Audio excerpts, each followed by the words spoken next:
European archaeologists around 200 years ago began excavating the Middle East, focusing on Egypt and Iraq. They discovered ruins of places mentioned in the Bible, including Babylon, Nineveh, and Ur. By the early 1800s, they discovered bricks, tablets, clay cylinders, and boundary stones inscribed with mysterious markings. Scholars soon realized these were not mere decorations but scripts of unknown languages. Scholars began to suspect that the cuneiform script was not developed by the Semitic speakers of Babylon and Assyria but by another very advanced people. Further research of native text of many Babylonian inscriptions contained the phrase Sumer and Akkad, referring to the land of Sumer and Akkad or the king of Sumer and Akkad. It was clear that Sumer was a place, but its location and the identity of its inhabitants, the Sumerians, were unknown. Could this unconventional script have originated from these previously unknown people? Scholars faced a conundrum. Unknown to them, early archaeologists had stumbled upon the early mother civilization of both the Babylonians and Assyrians, officially now recognized as the Sumerians. Welcome to Askvik History Revealed series. In this video, let's see in details about the Sumerians, their rise, their inventions that changed the world and their decline. Mesopotamia's name comes from the ancient Greek word for the land between the rivers. That's a reference to the Tigris and Euphrates rivers, the twin sources of water for a region that lies mostly within the borders of modern-day Iraq, but also included parts of Syria, Turkey, and Iran. The regular flooding along the Tigris and the Euphrates made the land around them especially fertile and ideal for growing crops for food. That made it a prime spot for the Neolithic Revolution, also called the Agricultural Revolution, that began to take place almost 12,000 years ago. That revolution transformed human life across the planet, but it was in Mesopotamia where this process began. With people cultivating plants and domesticating animals, they were able to stay in one place and form permanent settlements. The exact origins of the Sumerians are unknown, but it's believed they were likely migrants from other parts of the Fertile Crescent. These migrants were probably in search of new pastures for their flocks and untouched soil suitable for cultivation. The earliest settlements of southern Mesopotamia developed on the margins of a great marsh that provided an abundance of reed, which was a natural resources for construction and food in form of wild animals, aquatic birds, and fish.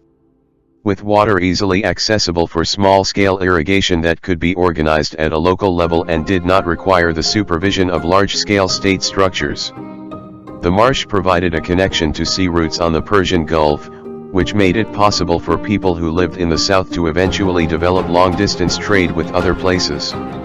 Upper Mesopotamia's farmers relied on reliable rainfall, access to mountains and forests, and land routes for materials like obsidian.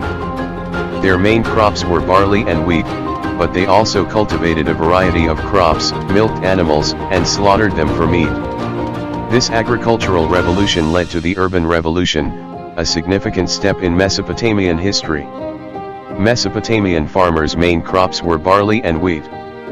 But they also created gardens shaded by date palms, where they cultivated a wide variety of crops including beans, peas, lentils, cucumbers, leeks, lettuce, and garlic, as well as fruit such as grapes, apples, melons, and figs. They also milked sheep, goats, and cows to make butter, and slaughtered them for meat. Eventually, the agricultural revolution in Mesopotamia led to the next big step in progress, the urban revolution. Roughly 5,000 to 6,000 years after the first humans settled in Sumer, villages evolved into cities. One of the earliest and most prominent was Uruk, a walled community with 40,000 to 50,000 inhabitants. Others included Eridu, Bat Tibra, Sippar, and Shurapak, according to the Ancient History Encyclopedia. The heart of the city was the temple complex, marked by the great ziggurats which would inspire the later tale of the Tower of Babel. Each city had its own protective deity who lived in the temple, protecting and guiding the citizens, but, for the Sumerians, the city of Eridu, and its god Enki, held a special place. The Sumerians developed what may have been the earliest system of writing as well as sophisticated art, architecture, and complex government bureaucracies to supervise agriculture, commerce and religious activity. Sumer also became a hotbed of innovation, as the Sumerians took inventions that other ancient peoples developed, from pottery to textile weaving, and figured out how to do them on an industrial scale. The history of this region is divided by modern scholars into 6 eras.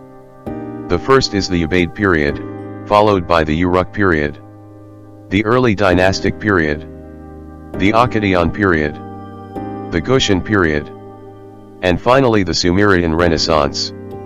The early dynastic period saw the rise of the kings, establishment of government and bureaucracy, and conflict between Sumerian city-states for land and water rights.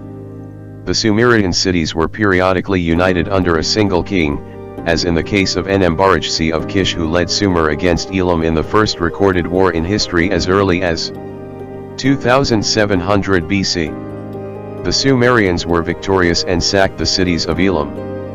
The later king Eannatum would reconquer parts of Elam, and the next king Lugalzagese would do the same, but these kings could never fully control the Sumerian city-states.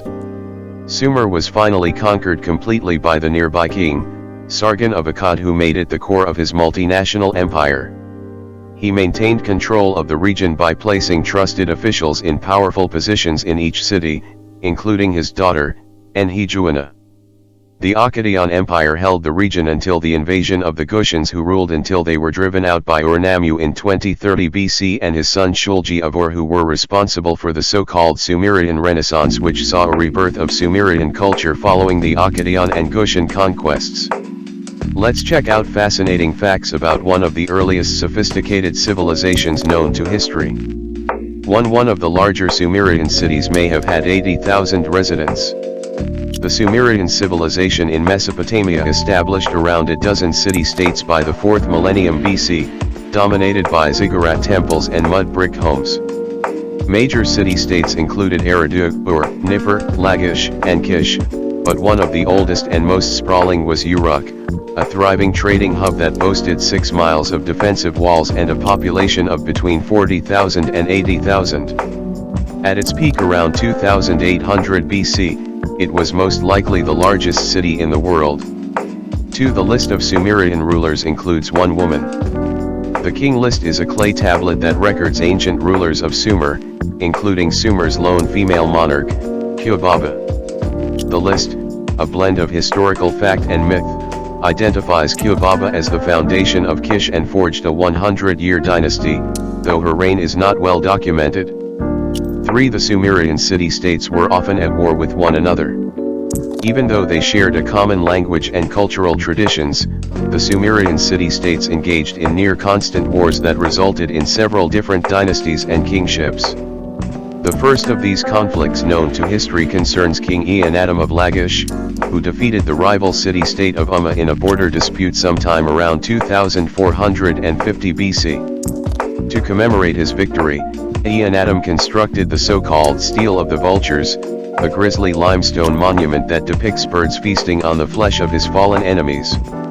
Under Eannatum, Lagash went on to conquer the whole of Sumer, but it was just one of several city-states that held sway over Mesopotamia during its history. The infighting led to several military advancements. The Sumerians may have invented the phalanx formation and siege warfare, but it also left them vulnerable to invasions by outside forces. During the latter stages of their history, they were attacked or conquered by the Elamites, Akkadians, and Kushans. The Sumerians were famously fond of beer. Along with inventing writing, the plough, law codes, and literature, the Sumerians are also remembered as some of history's original brewers. Archaeologists have found evidence of Mesopotamian beer making dating back to the 4th millennium BC. The brewing techniques they used are still a mystery, but their preferred ale seems to have been a barley-based concoction so thick that it had to be sipped through a special kind of filtration straw. The Sumerians prized their beer for its nutrient-rich ingredients and hailed it as the key to a joyful heart and a contented liver. There was even a Sumerian goddess of brewing called Ninkasi, who is celebrated in a famous hymn as the one who waters the malt set on the ground. 5. Cuneiform writing was used for over 3,000 years.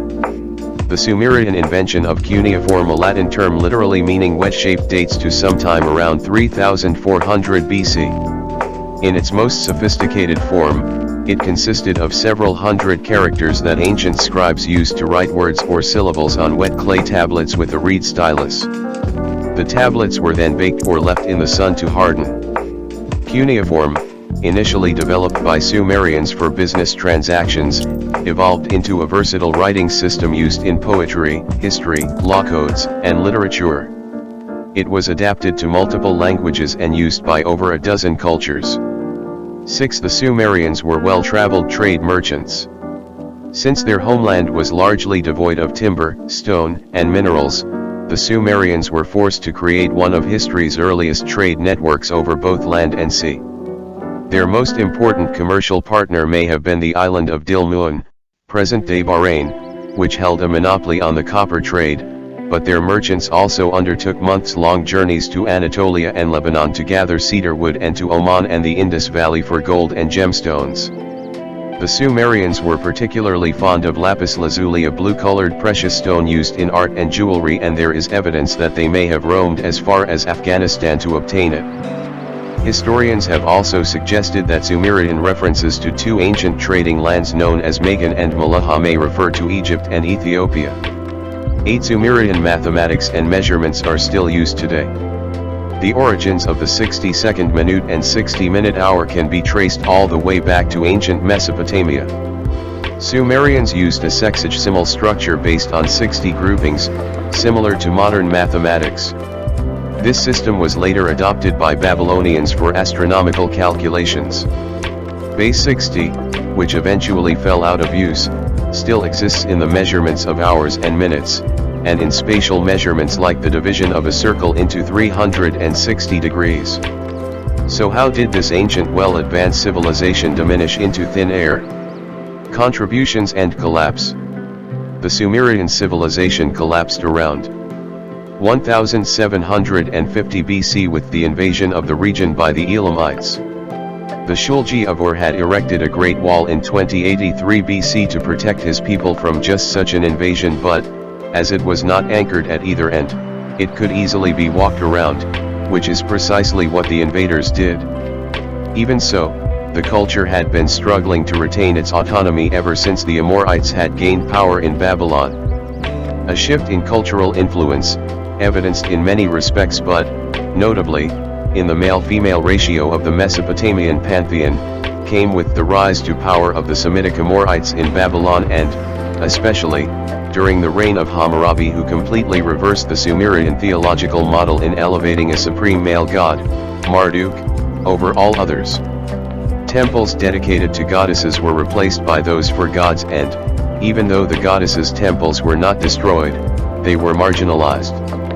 At this same time, women's rights, which were traditionally equal with men's, declined, as did the great Sumerian cities. Overuse of the land and urban expansion, coupled with ongoing conflicts, are cited as the primary reasons for the fall of the cities. The correlation between the decline in the status of female deities and women's rights has never been adequately explained. It is unknown which came first, but it is a telling detail in the decline of a culture which had always held women in high regard. By the time the Elamites invaded in 1750 BC, the Sumerian culture was already deteriorating, and the Elamites simply finished the process. Even though no more, the Sumerians gave to the world which other civilization followed. Here are some of ancient Sumerian inventions that changed the world. 1. Mass production of pottery. Other ancient people made pottery by hand, but the Sumerians were the first to develop the turning wheel, a device that allowed them to mass produce it, that enabled them to churn out large numbers of items such as containers for workers' rations, sort of the ancient forerunner of Tupperware. 2. Writing. The Sumerians likely developed a writing system by 2800 BC, using pictographs to track goods and numbers. They combined pictographs to express ideas and actions, eventually transforming into symbols for words and sounds.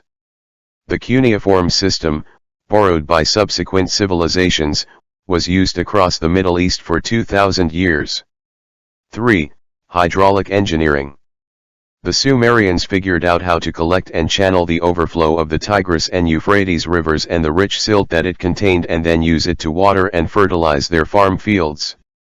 They designed complex systems of canals, with dams constructed of reeds, palm trunks, and mud whose gates could be opened or closed to regulate the flow of water. 4. The chariot. The Sumerians didn't invent wheeled vehicles, but they probably developed the first two-wheeled chariot in which a driver drove a team of animals, writes Richard W. Bulliett in The Wheel, Inventions and Reinvent Ions. Goodman says that there's evidence the Sumerians had such carts for transportation in the 3000s BC, but they were probably used for ceremonies or by the military, rather than as a means to get around the countryside, where the rough terrain would have made wheeled travel difficult. 5. The plow. According to Kramer, the Sumerians invented the plow, a vital technology in farming. They even produced a manual that gave farmers detailed instructions on how to use various types of plows. And they specified the prayer that should be recited to pay homage to Ninkalim, the goddess of field rodents, in order to protect the grain from being eaten. 6. Textile mills. While other cultures in the Middle East gathered wool and used it to weave fabric for clothing, the Sumerians were the first to do it on an industrial scale. The Sumerians' innovation was to turn their temples into huge factories, Goodman explains. He notes that the Sumerians were the first to cross kin lines and form larger working organizations for making textiles, the predecessors of modern manufacturing companies. 7. Mass-produced bricks. To make up for a shortage of stones and timber for building houses and temples, the Sumerians created molds for making bricks out of clay, according to Kramer. While they weren't the first to use clay as a building material, the innovation is the ability to produce bricks in large amounts, and put them together on a large scale, Jones explains. Their buildings might not have been as durable as stone ones, but they were able to build more of them and create larger cities. 8. Metallurgy. The Sumerians were some of the earliest people to use copper to make useful items, ranging from spearheads to chisels and razors, according to the Copper Development Association. They also made art with copper, including dramatic panels depicting fantastical animals such as an eagle with a lion's head. According to Kramer, Sumerian metallurgists used furnaces heated by reeds and controlled the temperature with bellows that could be worked with their hands or feet. 9. Mathematics. Primitive people counted using simple methods, such as putting notches on bones, but it was the Sumerians who developed a formal numbering system based on units of 60, according to Robert E. and Carolyn Krebs' book, Groundbreaking Scientific Experiments, Inventions, and Discoveries of the Ancient World. At first, they used reeds to keep track of the units, but eventually, with the development of cuneiform, they used vertical marks on the clay tablets. Their system helped lay the groundwork for the mathematical calculations of civilizations that followed.